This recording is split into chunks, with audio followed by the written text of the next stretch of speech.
Olá, tudo bem? Novamente estamos aqui, certo? Para junto com você, mais uma vez, ouvir a voz de Deus. Estamos partindo hoje para o quarto estudo, né? E hoje o estudo promete, certo? Muito bom. O que você está achando dos estudos, certo? Tá estudando, está compartilhando.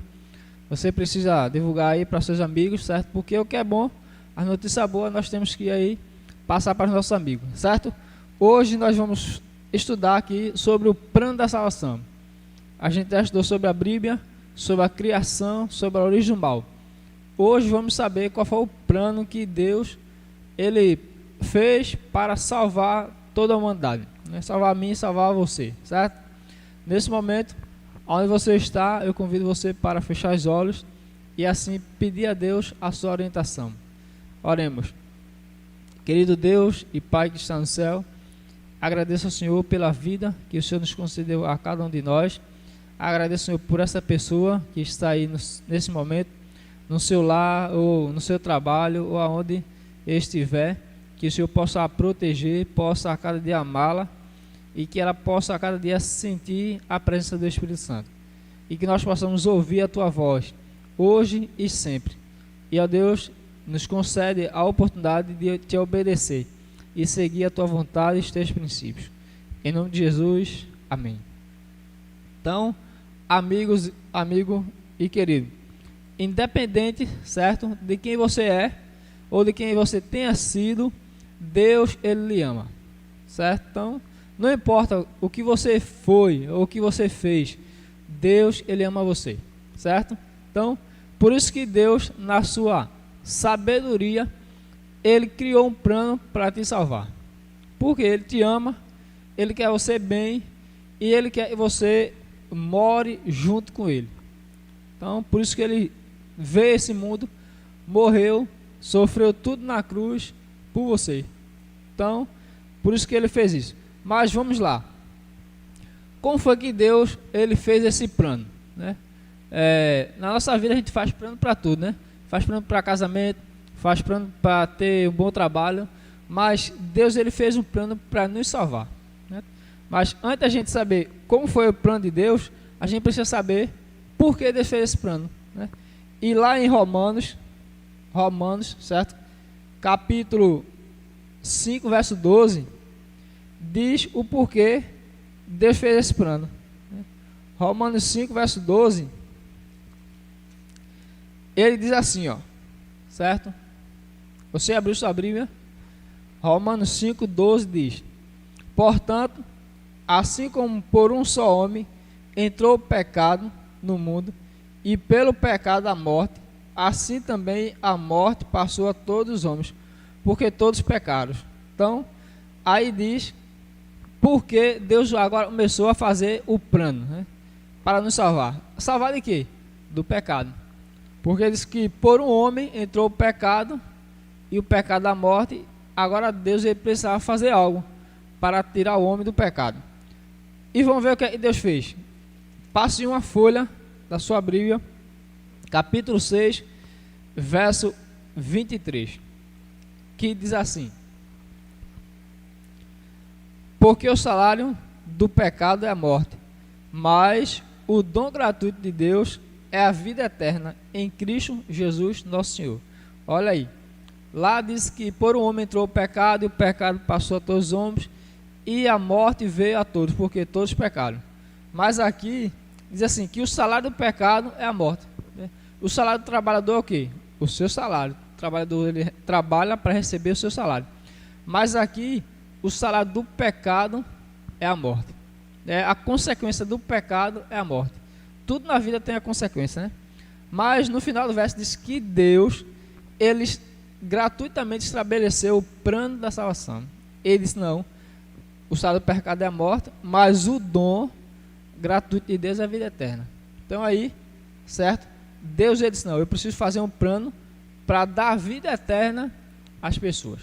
Então aí, através de Deus, Jesus Cristo, você pode alcançar a vida eterna, certo? Só nele. Então, e aí, pela reação, Deus ele nos concedeu essa oportunidade da vida eterna. Mas o que foi que Deus sentiu depois que o pecado entrou, depois que o homem pecou? Qual foi a reação de Deus? Volta a tua Bíblia lá para o livro de Gênesis, capítulo 3, Gênesis 3, do verso 8 ao verso 10, diz assim, ó. Quanto você acha? Eu estou achando aí na minha.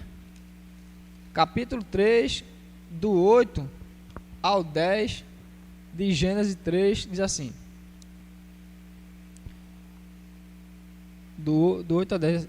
Quando ouviram a voz do Senhor Deus, que andava no jardim pela viração do dia, esconderam-se da presença do Senhor Deus, o homem e a sua mulher, por entre as aves do jardim. E chamou o Senhor Deus ao homem e lhe perguntou: onde estás? Ele, porém, ele respondeu: ouvi a tua voz no jardim, e porque estava nu tive medo e me escondi. Olha, interessante. Porque o homem, ele sabia que estava nu. Interessante que o homem e a mulher, antes do pecado, ele andava nu, mas não tinha a maldade que estava nu. Por quê? Quem era que vestia ele? Era a glória de Deus que vestia o homem e a mulher. Antes do pecado, a glória de Deus vestia ele, certo? Mas depois que ele pecou, caiu a glória de Deus, e aí ele percebeu que estava nu. Então qual foi a reação de Deus? Deus andando pelo jardim, ele procurou o homem, não achou. Aí perguntou: onde estás? E o homem disse que estava nu, teve medo e se escondeu. Então a reação de Deus foi: Deus procurou o homem. Olha, interessante. Nós pecamos e Deus ainda nos procura. Até hoje ele está procurando você, está me procurando. De que forma?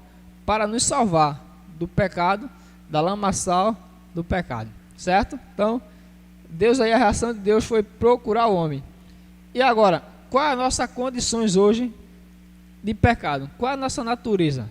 Será que a minha natureza é espiritual, é divina? E aí, qual é a nossa natureza? Em Gênesis 6, você passa algumas folhas aí. Gênesis capítulo 6, verso 5. Se eu estiver falando rápido, aí você bota no seu comentário aí, certo? Para a gente ir mais lento um pouco.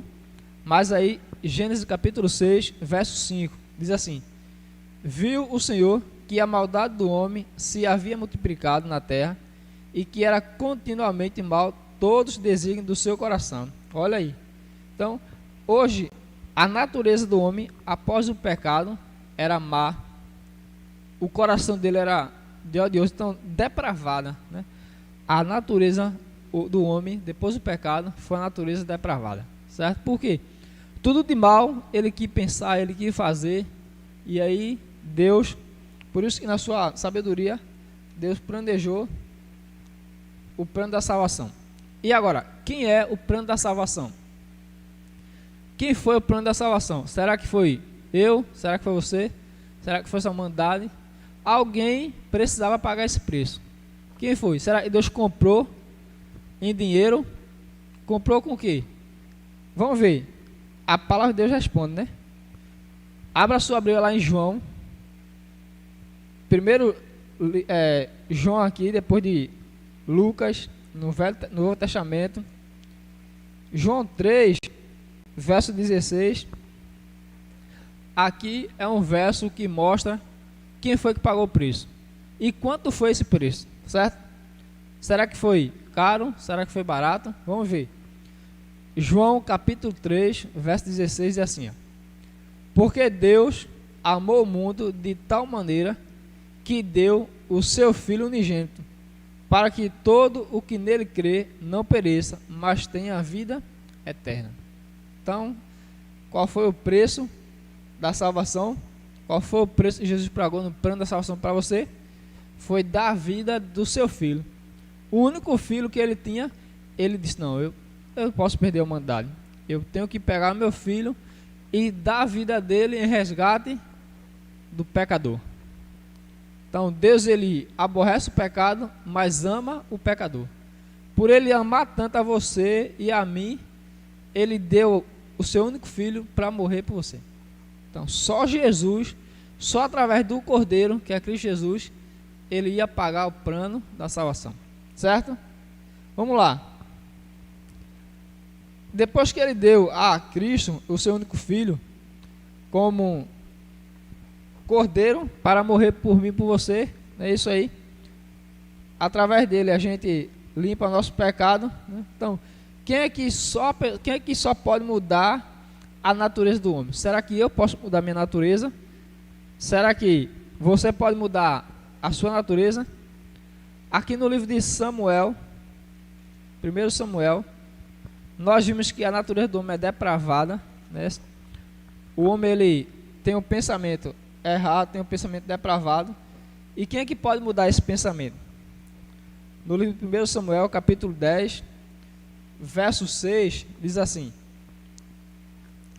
1 Samuel 10, 6: O Espírito do Senhor se apossará de ti, e profetizará com ele, e tu serás mudado em outro homem. Que interessante, né? Nem eu, nem você pode mudar o nosso ser, a nossa natureza. Só Deus pode mudar o homem e a mulher em outro novo ser. Mais ninguém, né? E aí, João, onde a gente estava lá, em João, capítulo 8, diz assim, ó. Abra sua Bíblia em João, onde você estava lá em João, capítulo 8, verso 32, que diz assim, ó: E conhecerá a verdade, e a verdade vos libertará. Olha, diz que, lá em Samuel diz que só Deus, só o Espírito pode mudar o homem em outra pessoa. E aqui diz que conhecerei a verdade e ela vos libertará. É preciso conhecer só a verdade ou é preciso viver a verdade? É interessante que eu preciso conhecer toda a verdade que a palavra de Deus oferece para eu ser liberto, para eu aí alcançar o plano da salvação, certo? E aí a salvação, ela depende da minha obra, da sua obra. A salvação depende de eu ajudar meu próximo, de eu fazer caridade, de eu ajudar as pessoas, de dar um pão, dar um alimento às pessoas. Depende disso. Vamos ver Efésios no Novo Testamento. Vamos ver o que é que Efésios diz sobre se a salvação depende das obras ou não. Enquanto você acha aí, eu estou achando aqui, certo? Efésios capítulo 2, verso 8 e verso 9. Efésios diz assim, ó, 2, 8 e 9.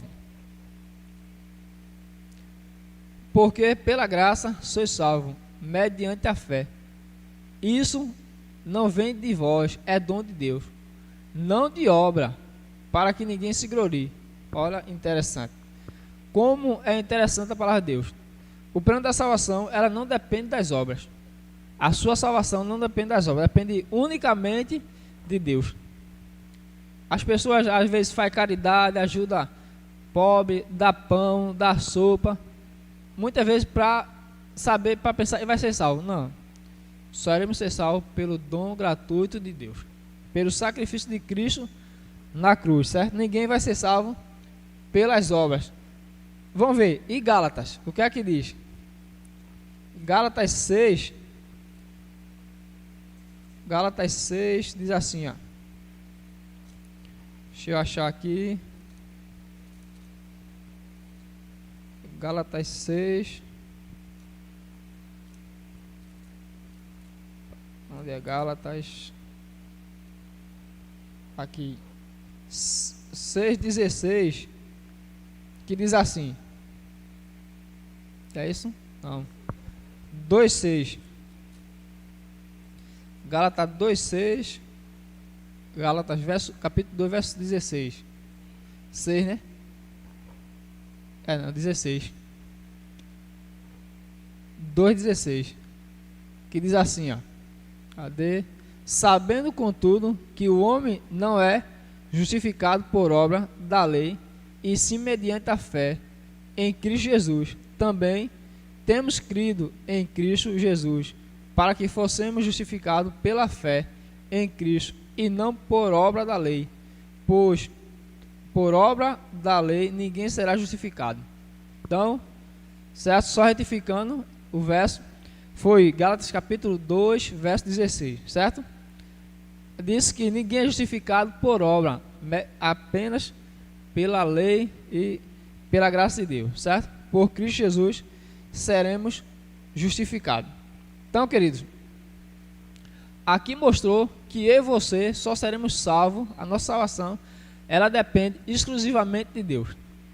Se eu fizer a obra, se eu ajudar meu próximo, isso é porque nós temos que amar ao próximo, certo? Não para ser salvo. O plano da salvação, ele foi estabelecido em Cristo Jesus. Jesus veio, morreu, deu a sua vida para salvar a mim e a você, mas não faça a obra para ser salvo, porque a salvação, ela não teve custo. Jesus, quando veio a esse mundo, ele não pagou em dinheiro por sua salvação. Ele pagou na vida dele para você salvar. Eu não vou precisar da minha vida para me salvar, porque Cristo já deu a dele. Apenas eu vou precisar seguir a ele e obedecer aos seus princípios. Então, quando eu e você obedecem aos princípios de Deus, aí sim estaremos correndo ao caminho da salvação. Obedeça aos princípios de Deus, siga ele e você irá ganhar a salvação, certo? Então, que Deus nos abençoe, que Deus nos proteja a cada dia, proteja a sua vida, certo? E nos proteja. Então, aqui está o estudo que nós estamos estudando, ouvindo a voz de Deus. Se você quer receber um estudo desse na sua casa, para você poder responder ele, aí você deixa o seu contato aí, certo? E a gente vai entrar em contato com você e vai levar um estudo desse no celular, onde você estiver, lhe entregar esse estudo. Porque aí você precisa também responder e aí vai ser bom para você ter em casa. Você vai acompanhar junto conosco aqui todos esses estudos, certo? Deus te abençoe, que Deus te proteja. Nesse momento, vamos agradecer a Deus através da oração, por Ele nos conceder a oportunidade de estudar a sua palavra. Oremos. Amado Deus e Pai, louvado seja o teu nome. Estamos gratos porque o Senhor deu a tua vida em resgate de nós. Nós não merecemos, porque somos pecadores, somos falhos, somos imperfeitos, mas a tua misericórdia é o fato de não sermos consumidos. Que o Senhor possa estar com a tua mão santa e poderosa sobre a nossa vida. Abençoe essa pessoa que está aí no seu lar, assistindo, e, ó Deus, ouvindo a tua voz, através da tua mensagem. E agradecemos porque Jesus veio a esse mundo, morreu por nós. Que nós possamos te obedecer e seguir a cadeia dos teus princípios. Este nós pedimos, em nome de Jesus. Amém.